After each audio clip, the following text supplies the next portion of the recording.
Hello friends, welcome to the world of knowledge अल्फता classes. मैं हूं आपका दोस्त आरिश अमीन। फ्रेंड्स, जैसा कि हम बिहार विद्यालय परीक्षा समिति कक्षा 8 की सिविक्स यानी कि पॉलिटी के सभी चैप्टर्स के सॉल्यूशन वीडियो की सीरीज़ कर रहे हैं, जिसमें हमने इससे पहले के एक अध्याय को कंप्लीट किया हुआ है, भारतीय संविधान को। अगर आपने वीडियो नहीं देखा है तो डिस्क्रिप्शन में लिंक प्रोवाइडेड, आप वहां से देख सकते हैं। साथ ही साथ अगर आप हिस्ट्री और ज्योग्राफी का भी वीडियो देखना चाहते हैं तो वो भी आप डिस्क्रिप्शन में लिंक प्रोवाइडेड आप देख सकते हैं। आज का हमारा टॉपिक है फ्रेंड्स अध्याय 2 धर्मनिरपेक्षता और मौलिक अधिकार के सभी प्रश्नों के हल को हम देखेंगे। यह कंप्लीट सॉल्यूशन वीडियो सीरीज है फ्रेंड्स, जिसमें हम आज के इस चैप्टर का कंप्लीट सॉल्यूशन वीडियो को अपलोड करेंगे। तो फ्रेंड्स, बिना देरी करते हुए चलते हैं क्वेश्चंस की ओर। साथ ही साथ मैं आपको बता दूं फ्रेंड्स कि अगर आपको किसी भी इसका पीडीएफ चाहिए हो 8804317520 तो आप मुझे इस पे व्हाट्सएप मैसेज कर सकते हैं। मैं आपको वहाँ पे पीडीएफ अवेलेबल करा दूंगा। वो पेड सर्विस है फ्रेंड्स। तो चलिए फ्रेंड्स, बिना देरी करते हुए चलते हैं हम क्वेश्चंस की ओर। तो जैसा कि आप देख रहे हैं फ्रेंड्स, फर्स्ट चैप्टर को हमने कंप्लीट किया, भारतीय संविधान। दूसरा चैप्टर हमारा धर्मनिरपेक्षता और मौलिक अधिकार। सबसे पहले हम देखते हैं कि धर्मनिरपेक्षता किसको कहते हैं, उसके बाद देखेंगे मौलिक अधिकार क्या है। तो धर्मनिरपेक्षता क्या है फ्रेंड्स? तो आप जानते हैं कि भारत में मुख्य तौर पर 8 बड़े धर्मों के लोग रहते हैं। इसमें हिंदू है, इस्लाम है, सिख है, ईसाई है, पारसी है, बौद्ध है, जैन है और यहूदी है। इतने प्रकार के लोग रहते हैं। अब भारत में सबको समान रूप से रहना है, क्योंकि सबको समानता का अधिकार है, सब लोग समान हैं यहाँ। तो किस तरह से क्या है जो भारत में सब लोग समान रहें और स्थिर और शांतिपूर्ण ढंग से रहें? तो ये क्या है? धर्मनिरपेक्षता है। भारत जो है, भारत के संविधान में भारत जो है वो एक सेकुलर कंट्री है। सेकुलर कंट्री का मतलब क्या है? इसमें सभी लोगों को पूरी आज़ादी है कि वो अपने धर्म को पूरी तरह से पालन कर सकते हैं और कोई भी दूसरा आदमी उसके ऊपर दबाव नहीं डाल सकता है। सब लोग अपने लिए क्या है, आज़ाद हैं कि वो अपने धर्म की पालन कर सकते हैं। तो यही धर्मनिरपेक्षता है, जिसको हम इंग्लिश में कहते हैं, अंग्रेजी में सेकुलर। अगर आप डेफिनेशन की बात करें तो डेफिनेशन में बोल सकता हूँ, धर्मनिरपेक्षता का अर्थ है कि भारत के संविधान के अनुसार सभी लोगों को अपनी अपनी धार्मिक मान्यताओं व तौर तरीकों, जो उनके तौर तरीके हैं, तौर तरीकों को अपनाने की क्या है, पूरी आज़ादी है। कोई किसी के ऊपर दबाव नहीं डाल सकता। और भारत का कोई धर्म नहीं होगा, मतलब भारत देश का कोई भी धर्म नहीं होगा। सभी धर्म को जो भारत है वो समान मानेगा, सबको समान मानेगा, सबको इज्जत देगा, लेकिन कोई भी भारत का धर्म नहीं होगा। राज्य के सभी सामने सभी धर्म समान है, मतलब राज्य जो है, भारत देश है हमारा, या बिहार है, या फिर जो भी है, उन सबके सामने सभी, हिंदू भी बराबर, मुसलमान भी बराबर, सिख भी बराबर, ईसाई भी बराबर, सब बराबर है। किसी को एक्स्ट्रा विशेष अधिकार नहीं दिया जाएगा। सब यहाँ पे क्या है, बराबर है, इक्वल है। तो ये क्या है, धर्मनिरपेक्षता है। उम्मीद करते हैं कि आपको धर्मनिरपेक्षता समझ में आ गया होगा फ्रेंड्स। धर्मनिरपेक्षता की भारत में क्यों आवश्यकता थी? तो बहुत ज़्यादा आवश्यकता थी। क्यों? क्योंकि धर्मनिरपेक्षता ही एक ऐसा अधिकार है, कानून है, जो लोगों को शांतिपूर्ण ढंग से रहने की इजाज़त देता है। अगर धर्मनिरपेक्षता नहीं होता तो सब लोग क्या करते, एक दूसरे से दंगा फसाद में उलझ जाते। तो धर्मनिरपेक्षता, सब लोग अपने अपने धर्म की पूरी आज़ादी है कि वो जैसे चाहे अपने धर्म को पालन कर सकते हैं। तो ये धर्मनिरपेक्षता भारत को एक धर्मनिरपेक्ष कंट्री बनाता है, सेकुलर कंट्री बनाता है। अब बात करते हैं मौलिक अधिकार की। तो मौलिक अधिकार क्या है? मौलिक अधिकार वे अधिकार होते हैं जो किसी भी व्यक्ति के आत्मसम्मान के लिए मानसिक एवं शारीरिक रूप से एक स्वस्थ, आत्मनिर्भर, आज़ाद जीवन जीने के लिए ज़रूरी है। मतलब एक इंसान को ज़िंदगी जीने के लिए जिन बेसिक ज़रूरतों की, जिन बेसिक अधिकार की ज़रूरत होती है, उन सबको हम क्या कहते हैं, मौलिक अधिकार कहते हैं, फंडामेंटल राइट्स कहते हैं।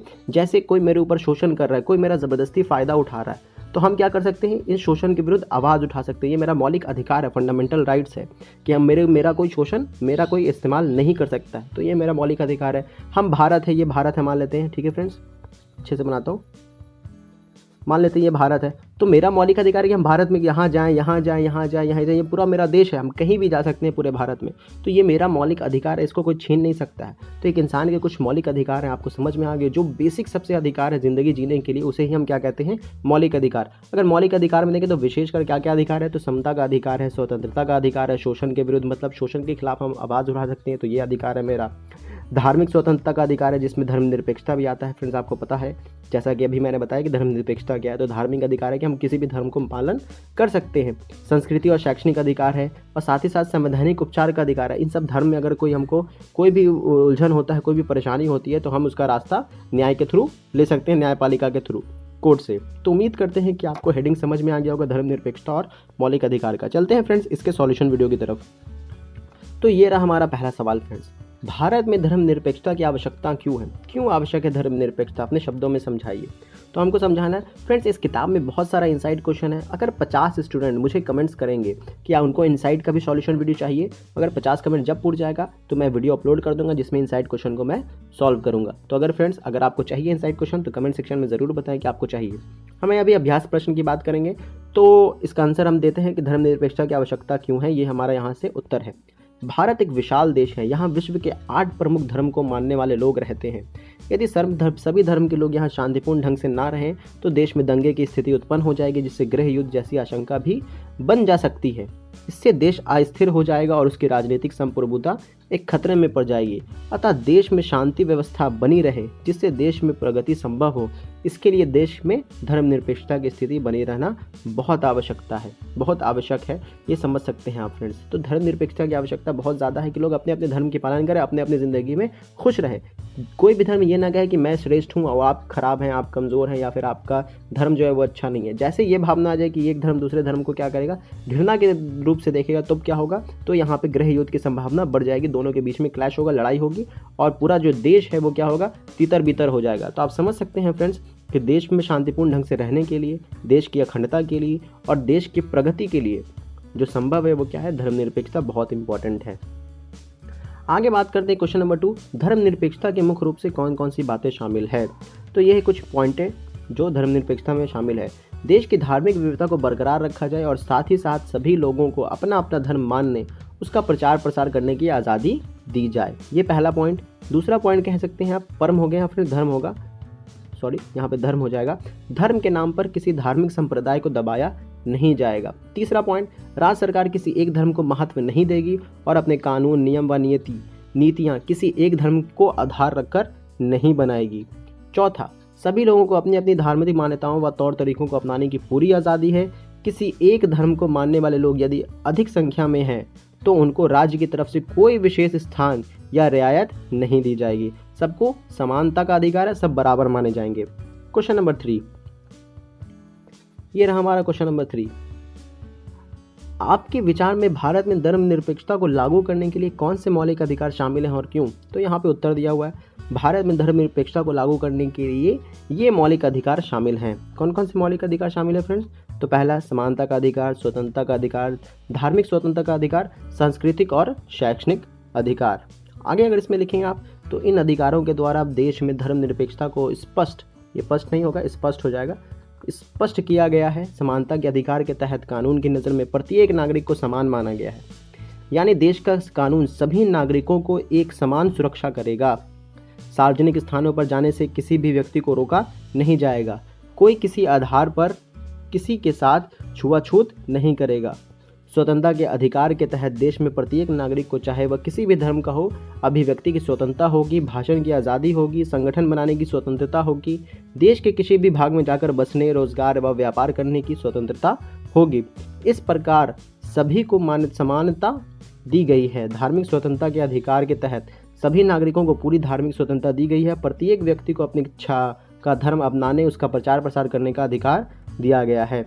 आगे बात करें तो यहाँ पे कुछ बात है, सांस्कृतिक और शैक्षणिक अधिकार के तहत धार्मिक या भाषाई सभी अल्पसंख्यक समुदाय अपनी संस्कृति की रक्षा और विकास के लिए अपने अपने शैक्षणिक संस्थान खोल सकते हैं। ये भी एक अधिकार दिया गया है। आगे बात करते हैं क्वेश्चन नंबर 4 की। अब तो ये हमारा सवाल नंबर 4 फ्रेंड्स, अगर किसी धर्म के लोग मानते हैं कि नवजात शिशुओं की हत्या करना उनके धर्म की ज़रूरी हिस्सा है, तो सरकार को ऐसी परंपराओं को रोकने के लिए दखल देना चाहिए या क्या नहीं? कारण सहित समझाइए। मतलब कह रहा है फ्रेंड्स कि अगर कोई धर्म मानता है कि हम छोटे बच्चों की हत्या करना है जो उनके धर्म का पार्ट है, जैसा कि आपको पता होगा फ्रेंड्स कि भारतीय इतिहास में एक बहुत ही गंदा धर्म का ये था, मान्यता था कि सती प्रथा जो है उसको मानना है। मतलब अगर किसी का हस्बैंड, किसी का पति मर जाता है तो उसके साथ साथ उसकी चिता पे पत्नी को भी जला दिया जाए। तो ये क्या था, बहुत ही बेकार प्रथा थी। आपको बताना है कि इस तरह के प्रथाओं में जिसमें किसी की जान लेने की इजाज़त दी जाए तो उस तरह के प्रथाओं को मानना सही है या गलत है, आपको कारण बताना है। इसी तरह यहाँ पे दिया हुआ सवाल में कि अगर कोई धर्म मानता है कि नवजात शिशुओं की हत्या करना उनके धर्म का ज़रूरी हिस्सा है, तो सरकार को ऐसे कानून, ऐसे धर्म को रोकना चाहिए या नहीं रोकना चाहिए? तो ये इसका उत्तर, हमारा संविधान भारत प्रत्येक व्यक्ति को अपनी पसंद का धर्म मानने की इजाज़त देता है, पर धर्म के नाम पर किसी भी प्रकार का अमानवीय काम को अंजाम देने की इजाज़त नहीं देता। ऐसे कृत्यों को कानून की दृष्टि से अपराध माना जाता है। अतः अगर किसी धर्म के लोग मानते हैं कि नवजात शिशुओं की हत्या करना उनके धर्म का ज़रूरी हिस्सा है, तो सरकार को ऐसी परंपराओं को रोकने के लिए अवश्य दखल देना चाहिए, उनको रोकना चाहिए। मतलब अगर ऐसा कोई धर्म मानता है कि उनको क्या करना चाहिए, ज़रूरी है कि वो मतलब जो आम मानवीय व्यवहार करें, तो सरकार उसमें ज़रूर दखल दे और दखल देने के बाद उन कानूनों को, परंपराओं को रोके। 5वां सवाल, नीचे दिए गए गद्यांश को पढ़कर प्रश्नों के उत्तर दीजिए। कुछ गद्यांश दिया हुआ है जो कि आपकी किताब में दिया हुआ है, कई स्थानों पर हो रहे सांप्रदायिक दंगे की दर से, और उसमें कुछ सवाल दिया गया है। तो सवाल का जवाब क्या है मैं डायरेक्ट पढ़ देता हूँ, आप उसका गद्यांश पढ़ सकते हैं अपनी किताब में। थानेदार ने धर्मनिरपेक्षता के मूल का पालन किया है या नहीं, अपने शब्दों में लिखिए। नहीं, थानेदार ने इस संबंध में धर्मनिरपेक्षता के मूल का पालन नहीं किया। कानून की दृष्टि में वैसे तो सब वर्ग समान है, पर साथ ही अल्पसंख्यकों की सुरक्षा करना ही धर्मनिरपेक्षता की सुरक्षा होती है। अतः अल्पसंख्यक की सुरक्षा न कर थानेदार ने धर्मनिरपेक्षता के मूल्यों का पालन नहीं किया है। ये पहला सवाल था। ये दूसरा सवाल, गद्यांश में दी गई परिस्थिति एक धर्मनिरपेक्ष राज्य को क्या करना चाहिए। गद्यांश में दी गई परिस्थिति में एक धर्मनिरपेक्ष राज्य को अपने यहाँ रह रहे अल्पसंख्यक समुदाय में जान व माल की पूर्ण हिफाजत करनी चाहिए। फिर आप सबसे पहले समझ लें कि अल्पसंख्यक क्या है। एक होता है बहुसंख्यक, जिसको मेजोरिटी कहते हैं। एक होता है अल्पसंख्यक, जिसको क्या कहते हैं, माइनॉरिटी कहते हैं। बहुसंख्यक उसको कहते हैं जिसकी आबादी ज़्यादा हो, जिसका ज़्यादा तादाद हो, और अल्पसंख्यक जिसका तादाद क्या हो, कम हो, उसको हम अल्पसंख्यक कहते हैं। क्वेश्चन नंबर 3 है, दंगों में महिलाओं का असुरक्षित महसूस करना किस बात की ओर इशारा करता है। तो दंगों में महिलाओं का असुरक्षित महसूस करना इस बात की ओर इशारा कर रहा है कि स्थानीय प्रशासन दंगाई को मौन समर्थन दे रही है, मतलब चुप होकर समर्थन दे रही है, और अल्पसंख्यक की सुरक्षा को अपने कर्तव्य से मुकर रही है। तो इस तरह से आप दे सकते हैं इसका आंसर।